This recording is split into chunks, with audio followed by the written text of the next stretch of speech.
Usap-usapan ngayon sa industriya ng showbiz ang umano'y paglipat ng isang kilalang kapamilya star sa bagong talent arm ng TV5 na Starworks. Bagamat wala pang opisyal na kumpirmasyon, mabilis na kumalat ang balita sa social media at ilang entertainment circles na lalong nagpaigting sa intriga ng mga netizen. Ayon sa mga bulong-bulungan, ang naturang artista ay matagal nang napapansin na wala ng proyekto sa ABS-CBN.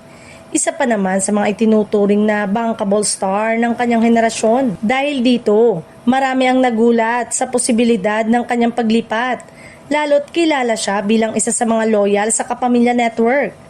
Dagdag pa sa espekulasyon, sinasabing ilang beses nang namataan ang naturang personalidad sa mga closed-door meetings na may kinalaman sa TV5.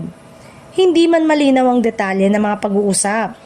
Tila may malaking proyekto umano na inihahanda para sa kanya sakaling tuluyang makapirma.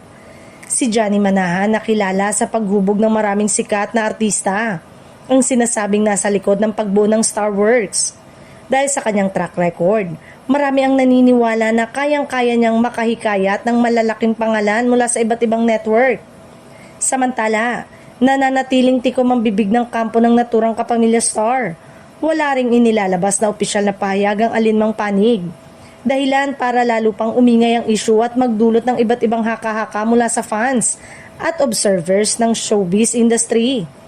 Sa kabila ng lahat, pinapayuhan pa rin ng publiko na hintayin ng opisyal na anunsyo mula sa TV5 at Starworks sa susunod na buwan. Hanggang sa ngayon, nananatiling tahimik ang identity ng nasabing artista.